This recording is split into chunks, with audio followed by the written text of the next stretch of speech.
Shalom, shalom, shalom. Cher peuple de Dieu, demeurez éternellement bénis. Merci d'être au rendez-vous. Merci également à tous ceux qui nous ont appelés pendant tout ce temps. Ça nous a donné la joie de servir le Seigneur. Demeurez bénis encore une fois.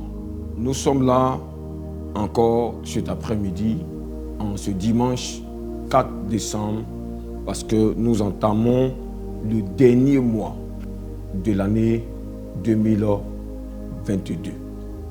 Ça veut dire que ces temps qui vont venir, ces jours qui vont venir, vont être très décisifs dans ce que nous allons prêcher ici et dans le comportement que vous allez avoir par rapport au message que vous allez entendre. Cher peuple de Dieu, quand un message passe, il faut une réaction appropriée. C'est pour ça que la Bible dit, c'est Jésus qui parle ici, dans Jean chapitre 13, le verset 17. Si vous savez ces choses, vous êtes heureux, pourvu que vous les pratiquiez.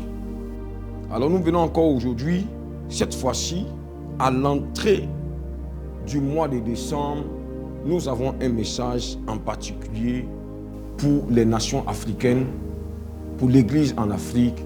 Nous avons un message pour vous.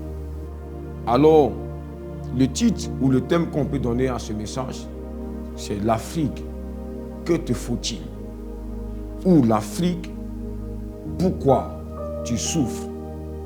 Afrique, pourquoi tu ne décolles pas? Nous avons un message parce que nous sommes à cette émission, une parole pour les nations. Seigneur, merci de bénir ce moment. Nous sommes à la deuxième séance. Nous sommes à la porte de l'année 2023. Donne-moi l'inspiration de parler aux nations et à l'Église au sein des nations. Aujourd'hui est un autre jour. Inspire-moi. Parle à ma place. Pour que nous tous nous soyons instruits. Que la grâce et l'honneur te reviennent parce que tu fais ça pour moi. Au nom de Jésus-Christ de Nazareth. Amen. Cher peuple de Dieu, nous sommes là, chère nation. Aujourd'hui, comme je le disais tantôt, je vais vous parler de ce continent, ce beau continent. Vous savez, Dieu est sur son trône et il regarde les êtres humains. Mais il regarde ici, selon mon message, en particulier l'Afrique. L'Afrique lui tient à cœur. Vous savez, là où les gens crient, là où les âmes crient, là où les gens sont dans la détresse, là où les gens souffrent, Dieu a un regard particulier sur cet endroit où les gens souffrent énormément. L'Afrique du nord au sud, de l'est à l'ouest, en passant par le centre, c'est là, ce n'est que le désespoir, c'est le chagrin, c'est la pauvreté, c'est la misère. Peuple de Dieu, écoutez-moi bien. On ne combat pas les faibles. Vous ne verrez jamais un homme se mesurer dans les rues à une mouche, en train de se battre avec une mouche, en train de se battre avec un lapin, en train de se battre avec ce qui est déjà vulnérable. On combat les forts, on ne combat pas les faibles. Écoutez-moi bien. Également, vous qui m'entendez, on ne persécute pas non plus les vauriens. Ceux qu'on persécute sont des personnes qui ont de la valeur. Il y a quelque chose en eux. C'est pour ça qu'on les persécute. Peuple de Dieu, mais l'Afrique est combattue. Depuis ses premiers instants, l'Afrique est combattue. Depuis ses premiers jours, l'Afrique est combattue. Mais pourquoi l'Afrique est combattue? Dieu a régi les nations. Et parmi ces nations, il a choisi une nation particulière qui est sa nation. Lorsque vous regardez la nation d'Israël et le continent africain, leurs histoires sont pratiquement similaires. Mais concernant Israël, Dieu est descendu pour libérer Israël. Mais si toi, Afrique, ton histoire est similaire aux Israélites qui ont connu l'esclavage au même titre que toi. Pourquoi, jusqu'à aujourd'hui, malgré le pléthore de nombre, le nombre de prophètes sur ton territoire, pourquoi le Dieu qui a délivré Israël hier n'arrive pas toi à te délivrer? Israël aujourd'hui, à cause de Dieu, est respecté dans les nations. Israël est respecté à la NASA. Israël est respecté aux États-Unis. Les puissances au niveau international sont tous unanimes que Israël est une puissance. Mais à cause de Dieu, à cause de l'Éternel qui est leur Dieu, si ton histoire est similaire à Israël qui a connu pratiquement les mêmes persécutions, les mêmes combats que toi, pourquoi toi, jusqu'à présent, tu n'arrives pas à t'en sortir? Je viens parler aujourd'hui encore une fois, parce que là, il faut que nous puissions décortiquer, révéler encore une fois le langage de Dieu sur l'Afrique. Vous savez, pendant que Dieu initiait les nations, pendant que Dieu mettait les nations sur pied, il y a eu des mouvements dans les nations. Ces mouvements-là, ce sont des déplacements. Ce sont des déplacements à pied, ce sont des déplacements par bateau, ce sont des déplacements dans les temps modernes par avion. Les gens se dépassaient ça et là. Parce qu'à un moment donné de l'histoire des nations, il fallait aller à la découverte de chaque territoire, là où se trouvait un petit lopin de terre. Alors, peuple de Dieu, vous allez comprendre avec moi que le peuple d'Israël, le jour où Dieu les libérait, il avait un projet dans son esprit. Il avait un projet dans son cœur. Toi qui m'écoutes devant ton écran, tu dis que tu es combattu. Tu sais pourquoi on te combat? Tu dis que ton continent est combattu. Tu sais pourquoi ton continent est combattu? Parce qu'en réalité, tu es quelqu'un de fort. Parce qu'en réalité, l'Afrique est un continent fort. C'est pourquoi tout le monde se bat contre lui. Écoute ceci. Israël est sorti de l'esclavage sous la conduite de Moïse, partait pour réaliser le projet de Dieu. C'était de les installer sur un territoire qui s'appelait auparavant Canaan, qui est devenu Israël actuel. Israël marchait et un jour arrivé dans le désert, à un moment donné de leur marche, Dieu va parler à Moïse. Et lorsque Dieu va parler à Moïse, voici ce qu'il va dire à Moïse en Nombre chapitre 13, à partir du verset 1. L'Éternel parla à Moïse et dit: envoie des hommes pour explorer le pays de Canaan que je donne aux enfants d'Israël. Tu enverras un homme de chacune des tribus de leur père. Tous seront des principaux d'entre eux. Alléluia. Voici déjà la parole de Dieu que nous venons de lire. Le peuple d'Israël arrivait dans le désert. Au bout d'un certain temps, Dieu va dire à Moïse, il faut choisir dans chaque tribu une personne qui vont aller explorer le pays. Vous allez aller explorer, visiter, voir si ce que je vous ai dit est vrai.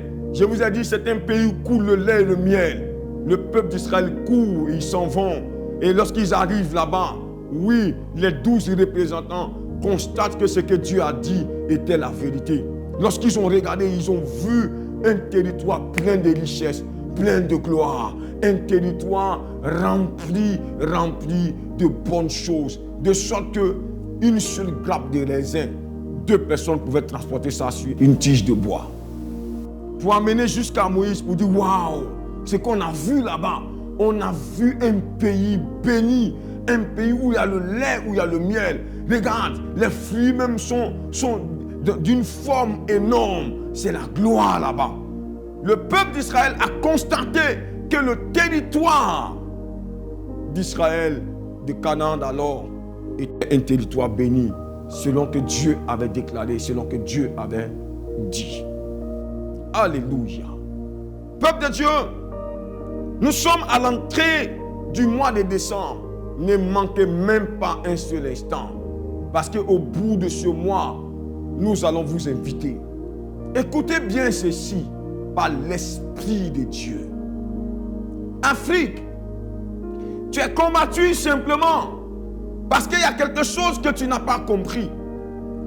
Lorsque les nations ont été dessinées décidé par Dieu. Dans sa pensée, il a communiqué aux hommes. Et les frontières ont été ainsi fabriquées. Parce que Dieu a donné aux hommes de pouvoir délimiter. Vous savez pourquoi? Parce que lorsque Israël devait être partagé, il lui a donné les limites. Donc celui qui inspire les frontières, c'est l'Éternel. Même si les hommes ne le savent pas, je le dis ici, c'est Dieu qui inspire les différentes frontières. Le peuple d'Israël a connu ce que les autres nations vont connaître plus tard. Pourquoi? Parce que plus tard, il va avoir, pour ceux qui sont allés à l'école comme moi, et pour ceux qui ne sont pas allés aussi à l'école comme moi, écoutez ceci, à l'école on nous a expliqué qu'à un moment donné de l'histoire de notre continent, de l'histoire de certains pays, dans toutes les nations, ils ont connu des explorateurs. Il y a des gens qui sont venus explorer les différentes terres. Il y a des gens qui sont venus explorer les différentes nations. Il y a des gens alors qui sont venus explorer la terre de l'Afrique. Et ils sont venus ici, lorsqu'ils sont arrivés, ils ont visité toute l'Afrique, du nord au sud, de l'est à l'ouest, en passant par le centre. Ils ont visité. Pourquoi? Parce qu'en réalité, ils savaient que avant d'aller à la conquête d'une nation ou d'un territoire, il faut d'abord aller explorer pour voir est-ce qu'il y a des intérêts, pour voir est-ce que ce territoire-là est béni, pour voir est-ce que ce territoire-là est un territoire qui peut donner beaucoup de retombées dans leur nation ou bien même dans leur propre vie.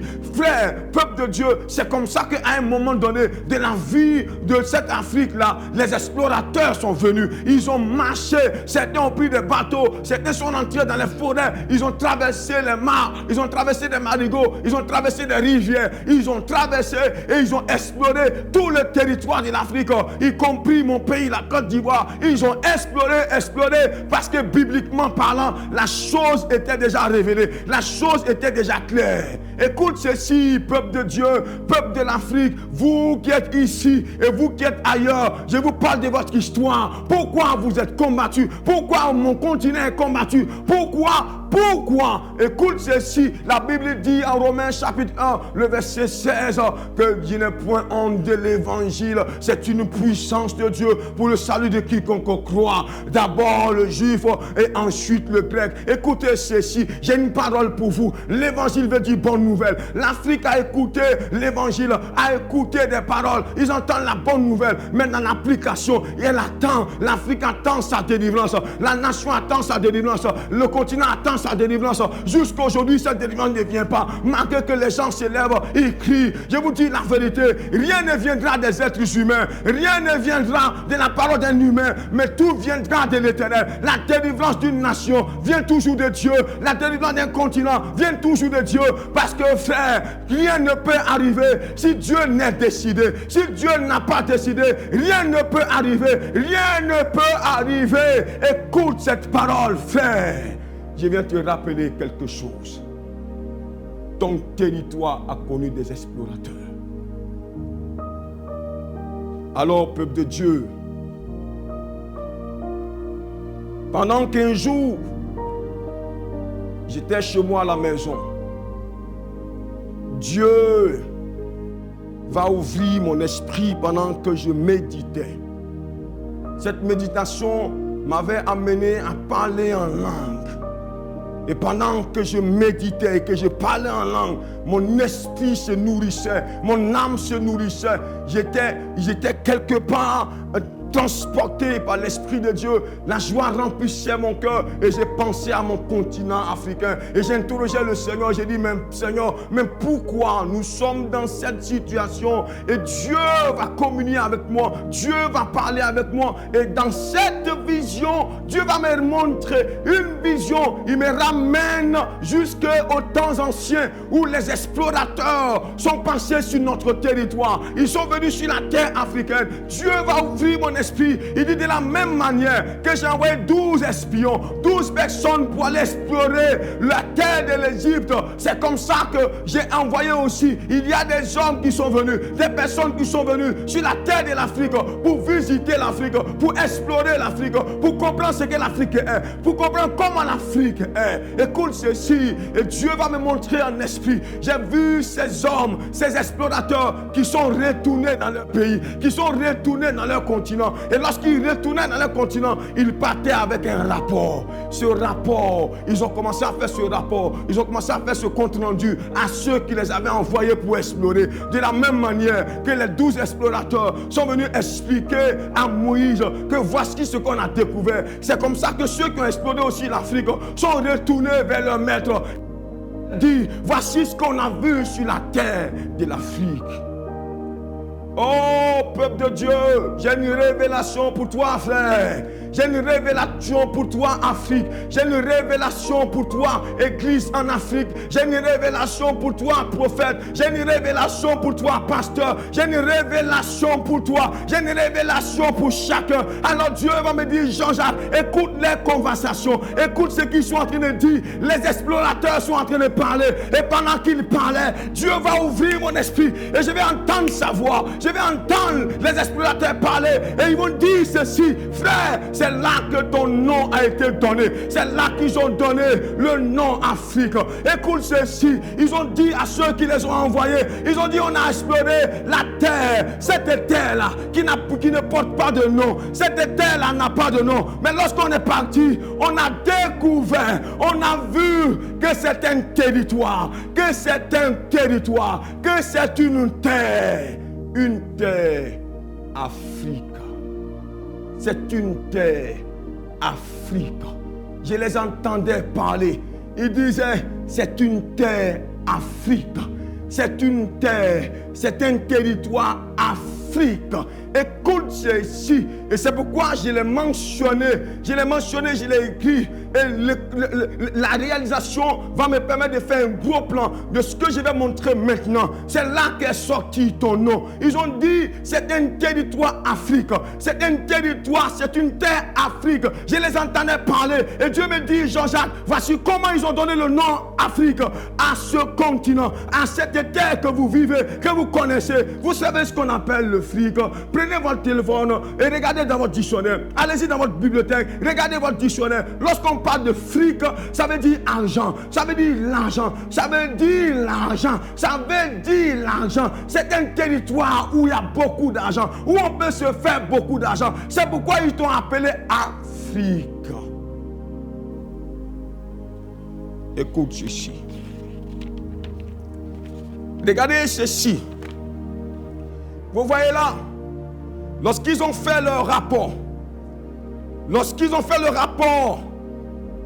de cette exploration du territoire de l'Afrique, qui ne portait pas en ce moment ce nom, ils ont dit, et je les ai entendus parler dans cette vision que je recevais, et j'ai dit, papa, waouh, je comprends maintenant pourquoi on ne nous lâche pas. Pourquoi on ne nous lâche pas? Écoutez ceci. Toutes les nations entières se sont bâties à partir de cette terre. Parce que vous savez que l'Afrique est cette terre, est ce continent-là où se trouvent toutes les richesses qu'une nation peut convoiter, qu'une nation a besoin. Regarde, écoute ceci. Ils ont dit, c'est un territoire Afrique.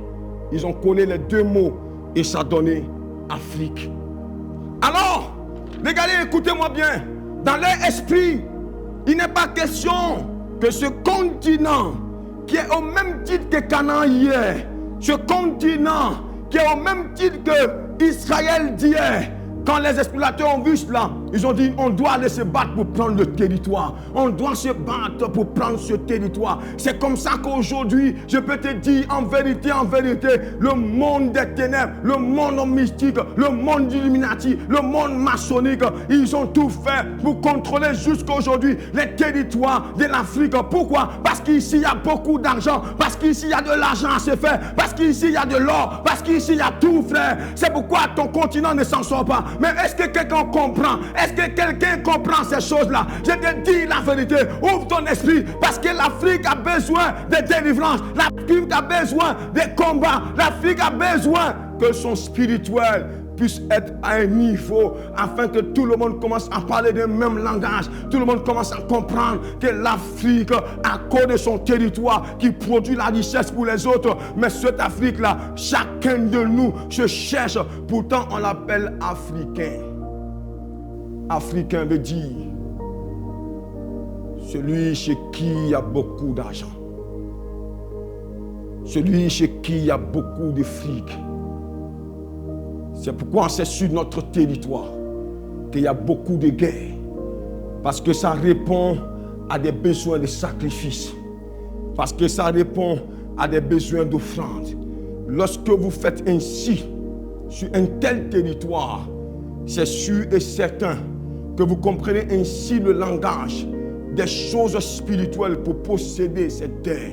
Écoutez ceci, le Dieu d'Abraham, d'Isaac et de Jacob, de la même manière qu'il est descendu hier pour délivrer Israël, je peux vous assurer d'une chose, l'Afrique ne finira pas jusqu'à la fin du monde la dernière de la classe. L'Afrique ne finira pas jusqu'à la fin du monde derrière. Non, je vous dis en vérité, les choses vont changer. Les choses vont changer. Pourquoi? Parce que la voix de Dieu va retentir dans ce continent. La voix de l'Éternel va retentir dans ce continent. Ouvrez votre esprit. Ouvrez votre esprit. Vous comprenez maintenant d'où est sorti votre nom. Vous comprenez maintenant pourquoi on nous appelait ainsi. Lorsque Dieu me révélait cela, j'ai commencé moi à parler en langue. Je suis sorti en flèche de ma chambre et j'ai couru pour aller voir l'un de mes fils. Je lui ai dit, fils, Dieu vient de me parler. Je lui ai dit, fils, voici ce que Dieu vient de me dire. Tu sais comment on nous a donné le nom Afrique? Beaucoup de personnes ne savaient pas. Dieu a fait tomber les écailles de mes yeux et je cours pour venir t'annoncer cela. Et lorsque je lui ai dit, il m'a dit, ah papa, oui, c'était quelque chose caché. En réalité, on a collé ces choses. Ils ont dit Afrique. Oh, c'est parce qu'en réalité, ils disent cela, ils ne veulent pas qu'on prenne de leur argent. On prend des tours pour qu'on puisse s'enrichir, mais on ne laissera jamais. On ne les laissera jamais. Parce que si on les laisse, on deviendra pauvre. Si on les laisse, on deviendra pauvre. C'est pourquoi il faut toujours combattre pour que nous puissions avoir ce territoire Afrique. Est-ce que Dieu ne nous entend pas pleurer? Oui, Dieu nous entend pleurer. Maman, tu pleures. Papa, tu pleures. Jeunesse de l'Afrique, tu pleures. Tu as compté sur des jeunes, ils sont partis. Tu dis, quand est-ce que nous aussi, nous connaîtrons la grâce de Dieu de nous développer? Écoutez ceci, la grâce de Dieu doit venir, mais par cette prise de conscience. C'est pourquoi nous avons un message pour les nations, en particulier celle de l'Afrique. Ouvrez votre esprit parce que nous sommes entrés dans une phase où nous n'allons pas trembler pour dire ce qu'il faut que nous disons, pour révéler le langage de Dieu, pour décortiquer les choses cachées, afin que vous aussi, vous vous mettez dans la danse. Parce que maintenant, le spirituel va parler. Parce que maintenant, Dieu va nous amener à entrer dans une dimension de spiritualité où l'épée de l'esprit va parler, où le casque sur ta tête va t'amener au front. Parce que la Bible nous a enseigné que l'évangile est une puissance de Dieu pour le salut de quiconque croit. Laisse-moi te dire que l'Afrique, elle aussi, ce continent, lui aussi connaîtra la délivrance, connaîtra le salut. Alléluia. Holy Spirit. Comprenez cela. Le moment est arrivé. Le temps est arrivé. C'est pourquoi vous qui nous suivez, écoutez les messages qui vont venir. Parce que nous allons inviter l'ensemble de l'Église. Les jours qui viennent, nous allons donner des messages. Nous allons inviter l'ensemble de l'Église. Vous voyez, c'est cette alchimie que je n'arrivais pas à comprendre depuis longtemps. C'est un continent à la fois riche, mais à la fois pauvre. Un continent riche et pauvre en même temps. Pourquoi? Pourquoi est-ce qu'on peut être riche et en même temps pauvre? Simplement parce qu'il y a un certain nombre de choses qui nous échappent. Continent africain, cher Africain, Jésus t'aime. Jésus-Christ aime le continent africain. C'est pourquoi il a pris un décret. Un décret pour sauver ce continent. Un décret pour libérer ce continent. Un décret pour amener ce continent à entrer dans une phase où lui-même va dire, célébré soit le nom de l'Éternel. Béni soit le nom de l'Éternel. Adorons l'Éternel. Vous comprenez pourquoi on nous combat? Parce qu'en réalité, nous ne sommes pas petits. On ne combat pas les faibles. On ne persécute pas non plus les voliens. Ceux qu'on combat sont des gens qui sont forts. Ceux à qui on fait des persécutions sont des personnes intelligentes. Sont des personnes qui comprennent un certain nombre de choses que les autres n'arrivent pas à cerner. Peuple de Dieu, vous qui m'entendez, gens d'ici et d'ailleurs, vous les gens de l'église, écoutez ce que je vais vous dire maintenant. N'attendez rien dans ce continent. N'attendez rien d'un politicien. Pourquoi est-ce que tout le monde jette son regard sur les politiciens? Ils ne peuvent rien faire. Ceux qui peuvent faire quelque chose, écoutez cette parole, c'est toi, c'est moi. C'est nous qui avons les clés pour que cette Afrique puisse décoller. Oui, n'espérez rien de quelqu'un, parce qu'il y a des hommes en qui Dieu descend. Et ces hommes en qui Dieu descend, ce sont ces personnes qu'il a choisies, ces personnes qu'il a mis à part. Mais regardez, pendant que les nations africaines gémissent, l'Église se croit dans ses 4 murs. L'Église se cache dans ses 4 murs. Le Congo dit non, on a la puissance. Le Nigeria dit non, on a la puissance. Le Gabon dit on est puissant parce qu'on a un prophète qui donne beaucoup de révélations. Mais frère, lorsqu'on finit de regarder tout ça, on a écouté tes révélations, on a écouté que tu as décrit la maison de quelqu'un, tu as décrit son âge, toutes ces choses-là. Mais regarde ton continent, regarde ta propre famille. Ton continent est pauvre, misérable. En vérité, j'ai une question à vous poser. Est-ce que nous sommes en train de combattre le vrai combat? Le bon combat? Parce que l'apôtre Paul, lorsqu'il finissait sa mission, il dit: j'ai combattu le bon combat. Parce qu'en vérité, il y a des mauvais combats. Vous savez, vous qui m'entendez, prophète, homme de Dieu, toi qui m'entends, Église de Jésus-Christ, laissez-moi vous dire, vous qui êtes appelés, un homme n'est jamais appelé pour lui-même. Personne n'a été appelé pour lui-même. Vous êtes appelés pour les gens du dehors. Vous êtes appelés pour d'autres personnes. Vous êtes appelés pour les nations. Vous êtes appelés pour la Côte d'Ivoire. Vous êtes appelés pour l'Afrique. C'est pourquoi écoutez-moi bien. Je vais vous dire quelque chose qui va nous faire honte, nous tous.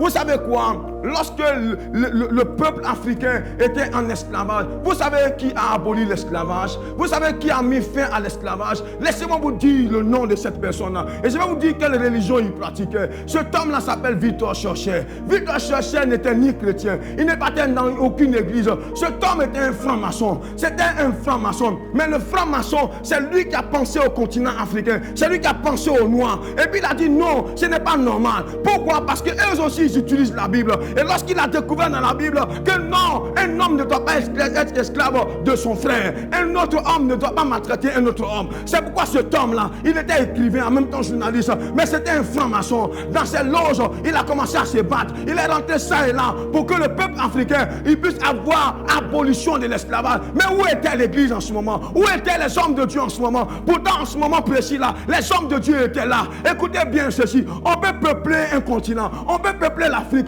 Des millions et des millions de prophètes. Des millions et des millions d'hommes de Dieu. Pendant qu'on est là, devant nous, toutes choses se passent ici. Mais les hommes de Dieu disent on a onction. Mais le continent africain, c'est pourquoi nous sommes pauvres. Parce que notre fric s'en va.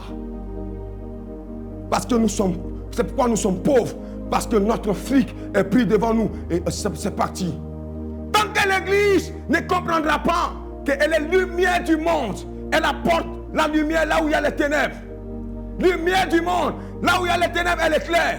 L'Afrique est plongée dans les ténèbres. Mais l'église pense que le ministère, c'est les 4 murs. Le ministère, c'est prêcher à une église. C'est prêcher pour que les gens l'acclament. Frère, nous sommes appelés à donner la solution à notre continent. Laissez les politiciens tranquilles. Vous partez pour insulter les politiciens. Qui vous a dit que Dieu leur a donné la solution? Ils n'ont rien, frère. Ils n'ont rien. Continent Afrique. Continent à argent. Machine à produire de l'argent. C'est pourquoi les gens viennent sur ton territoire pour faire des entreprises. Et ça marche, mais toi, tes entreprises n'ont jamais été classées parmi les 10 premières entreprises dans le monde qui font des chiffres de milliards. Mais l'Afrique a nourri tous les continents. L'Afrique a nourri toutes les nations. Peuple de Dieu, soyez avec nous dimanche prochain à 17h. Nous allons commencer à déballer ce qui va vous pousser à nous retrouver dans un endroit où on va vous inviter. Peuple de Dieu, le prophète Diboué Jean-Jacques est sur YouTube. Allez-y et abonnez-vous. Allez-y et vous pouvez suivre ce message encore une deuxième fois. Abonnez-vous aussi à sa page officielle sur Facebook. Vous tapez prophète Diboué Jean-Jacques officiel, vous allez vous abonner. Que Dieu vous bénisse, que la grâce de Dieu repose sur nous et que ce continent africain soit délivré par les fils de Dieu. Parce que c'est nous qui avons la clé de ce continent. Shalom à vous, que Dieu vous bénisse. Ne cessez pas de nous appeler, à nous apporter aussi vos soutiens. Parce que ici, c'est payant. Vous pouvez nous apporter vos offrandes, vos soutiens, pour que nous puissions venir toujours vous édifier. Shalom, peuple de Dieu, et à dimanche prochain, 17h00. Shalom, shalom, cher peuple de Dieu.